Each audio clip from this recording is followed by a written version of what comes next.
film opens in San Francisco, 1981. The main character of the film, Chris Gardner, sells a medical device for a living as a daily routine. He drops off his son Christopher to a daycare, and afterwards heads to various hospitals that might need what he's selling. As Chris narrates, the problem is that he needs to sell at least one device a month to get by, but almost every hospital sees the device as expensive and unnecessary. Because of this, he has to ask his wife, Linda, to pick up their son at the daycare. This is despite Linda working at double shift that night while having dinner. Chris sees a Rubik's Cube, which at that time is still a new toy. Linda asks him if he has already paid the taxes, and Chris tells her that he has to file another extension, making Linda more stressed before going back to work. After Linda leaves, Chris tries to solve the Rubik's Cube, but finds it reasonably easy. The following day, while walking down the street, he sees a businessman with a nice car. Chris asks the man what he does for a living, and the man tells him that he's a stockbroker after Chris comments that the job needs high education. The man responds by saying that it's not required because one only has to rely on his math and social skills. After the brief interaction, Chris narrates that people around him are so happy, asking why he couldn't be like that. The morning after, Chris tells Linda that he's going home at 6 because he will apply to be a stockbroker. Linda thinks it's ridiculous, which is something that Chris does not appreciate. They then argue with Linda, telling Chris that they have 2 months of rent to pay. Afterwards, Chris heads to a brokerage firm to apply. However, Chris leaves his medical device to a street performer because he does not want to go inside carrying it. Chris calls this part of his life being stupid. Sure enough, while he is applying for the job, he sees from behind the boss that the street performer is running away with the device, prompting Chris to quickly leave while carrying the application form. However, the street performer manages to get away via train the following day. Chris promises Linda that he will sell the device to not see it anymore. He then brings Christopher to the daycare, where Chris tells him that the word happiness does not have a Y in it. Contrary to what is painted on the daycare walls, he then tells his son about his nickname, 10-Gallon Head, because he's from Texas, where they wear large cowboy hats afterwards. Chris heads to Dean Witter Reynolds with a filled-up application form, personally delivering it to Dean Witter's resource head, Jay Twistle. However, their interaction is brief because Jay is in a hurry after dropping off the application form. Chris sees the street performer and her accomplice carrying the stolen device. Chris angrily chases them, narrating that he has spent his entire life savings on it. So, losing one is worth a month's groceries after chasing the two. He finally gets his device back. However, the problem is that he now has 2 devices, which is a far cry from his earlier promise that he's going to get rid of it later that day. Sure enough, Linda sees the 2 devices and gets thoroughly disappointed after giving their son a basketball for his birthday. Chris talks to Linda about what happened earlier, but Linda does not want to hear it in the next scene. Chris talks to Jay while he's hailing a taxi. Chris tells him about the application form that he submitted a month ago, but Jay tells him he has to go somewhere. Chris then takes this as an opportunity to talk to Jay by telling him that he's going to the same place as Jay. Because of this, they both take the same taxi inside. The taxi Jay is focused on solving the Rubik's Cube, while Chris is talking about his skills and personality noticing. This Chris asks to solve the cube, and Jay does not believe him. However, Chris finishes the cube just before Jay drops off. Impressing Jay, however, he leaves Chris behind, which means that Chris has to pay the fare, stopping at a stoplight. Chris makes a run for it and successfully escapes via train. But he leaves behind his device after the train door closes on his hand that day. Chris calls Linda to apologize for not being on time, furious that she missed her shift. Linda tells Chris that she and Christopher are leaving. Sure enough, Chris goes home to find his wife and son gone. However, just then he receives a call from Jay, telling him to write down his secretary's number so that they can talk tomorrow, because there is no pen and paper nearby. Chris has to memorize the numbers and go to a nearby store to write it down on paper. The following day, Chris confronts Linda, who has just dropped off their son at the daycare. After Linda tells him that she's not happy anymore, Chris allows her to leave, but that she can't take their son later that day. Chris brings his son home that night. The landlord asks Chris for the rent, but Chris pleads with him to let him stay there for a while to pay him. The landlord agrees to let him stay for 10 days more. In addition, Chris will paint their rooms himself the next day while painting the walls white. A knock is heard at the door. Upon opening it, Chris sees 2 policemen who tell him to go with them to the station. Chris pays for the parking ticket at the police station, but the police officer tells him that it will be verified at 9:30 in the morning. Chris has no choice but to call Linda to take care of their son while he's gone for the day. Linda accepts, but on the condition that she's going to return their son late. Because of this, he stays at the station for the night.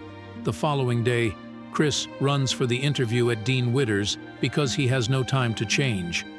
He goes there still wearing his clothes from yesterday. There Chris arrives, much to the noticeable disappointment of the panel. He then tells the panel without sugarcoating it that he got arrested yesterday for failing to pay parking tickets. As the interview progresses, the headmister seems to be unimpressed with Chris. However, in the end, Chris manages to make the panel laugh. Afterwards, Jay congratulates Chris for successfully interviewing without wearing formal attire. However, Chris tells him that he'll think about the job because he learns that there is an intern period where he will not be paid at all. But Jay urges him to continue after the interview. Chris heads straight to his house waiting for his wife and son to arrive. Linda arrives with Christopher a little bit later that night, while Christopher is asleep. Linda tells Chris that she's heading to New York to work as a waitress. Chris agrees, but only if their son stays with him. Linda believes that Chris can take care of their son, so she tearfully leaves them for good. The following day, the father and son moved 2 blocks down to a nearby motel with the help of Chris' friend. Because it is Saturday, Chris invites his son to come play basketball while shooting the ball. Christopher tells his father that he dreams of going pro. Chris, however, tells his son that he might not have a chance, so he should stop aiming for something like that. Chris then sees how his son's attitude changes. Seeing this effect of what he said to his son, Chris encourages his son not to let other people tell him that he can't do something, not even him. They then head to a hospital to sell their medical device, and the hospital agrees to buy the device they have, thereby securing the father and son at least a bit of money to get by. The following day, Chris heads to the internship to learn about the trade during a lunch break. Chris meets and greets Mr. From in the street. However, their conversation has to be cut short because Chris spots the device he left behind during his earlier escape from the taxi driver. Chris then chases after the guy, carrying the device, but fails because he gets hit by a car while he can stand. Chris finds out that he has lost his shoe, so he returns to the program with a missing shoe. Afterwards, the film shows various scenes where Chris has ordered around all the time to buy this and that. In the next scene, Chris seems to have no success with the names on his cheeks.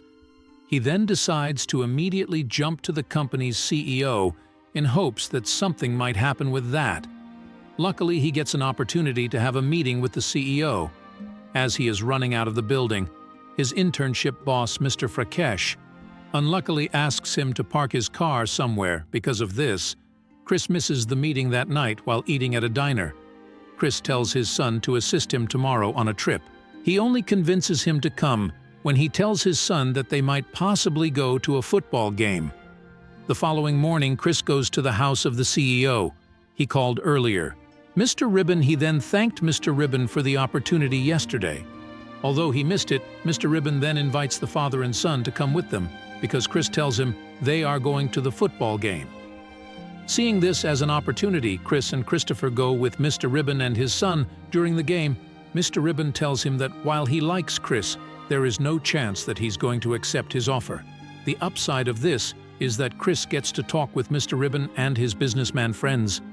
While things seem to go great, all of this changes when on a particular day the IRS takes some money from Chris' bank account as payment for his unpaid taxes. Because of this, he is now broke to have a bit of money. Chris asks his friend for the money he owes him. However, his friend thought that it's already paid, and they drove the father and son to the motel. Chris becomes frustrated with this, prompting his friend to close the door on him later that day.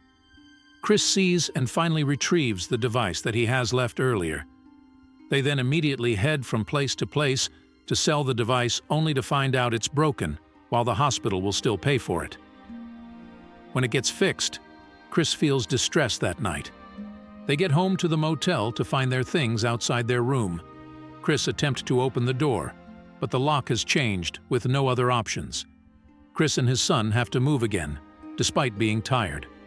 They end up in a train station where Christopher notes that the device his father is holding isn't a time machine. Chris then tells his son that it is after pressing its button. Chris acts out that they are transported back to the time of dinosaurs, and Christopher happily goes with this imagination. They then move to the bathroom, where the father and son stay for the night while his son is asleep. Chris quietly cries at this low light of his life in the next scene. Chris and his son go to a homeless shelter but get rejected because only women and children are allowed. They then head to another homeless shelter where they almost get cut off because the rooms are already full. Fortunately, they get their room after the security learns that the one in front of them cheated on his line. Inside the homeless shelter, Chris attempts to fix the device in the other scene. Chris narrates that he learns how to finish his conversation with clients because he and his son have to get in line early to the homeless shelter. The scenes then jump to Chris and his son attending a mass inside the homeless shelter, and Chris studying tomorrow's internship exam the following day. Chris manages to finish his exam quickly while going out. Mr. Froam, who just got out of a taxi, asks Chris to lend him some money. Despite only having a limited amount, Chris still lends him $5 to earn money. Chris donates blood. He then uses the money to buy a part of the device he's fixing at the homeless shelter. Christopher asks his father Flinder left them because of him. Chris reassures him that he has nothing to do with her, leaving them after his son tells him that he's a good father. Chris then successfully fixes the device the following day. He manages to sell the device, earning them just enough money to sleep in a hotel. Afterwards, the father and son go to the beach to get away from the city's cruel atmosphere. In the next scene, inside the bathroom, Jay congratulates Chris on his final day for securing many clients afterwards. Chris gets called by Mr. Frekesh. He leads Chris to Mr. From Who, notices that Chris is wearing a new shirt. Chris tells him that it's because he's on his last day as an intern, and Mr. From responds by saying that he wishes he would still wear it tomorrow, informing him that he got the full team job. Chris struggling to hold back tears thanks the panel, and Mr. From returns the $5 he borrowed from him. Chris then goes outside the building, narrating that this part of his life is called happiness. He then heads straight to his son in the daycare and hugs him tight. The film reveals that Chris manages to establish his investment firm. The film then ends with Chris and his son walking somewhere while joking around with the real Chris Gardner. Passing by them, the epilogue reveals that Chris has secured a multi-million-dollar deal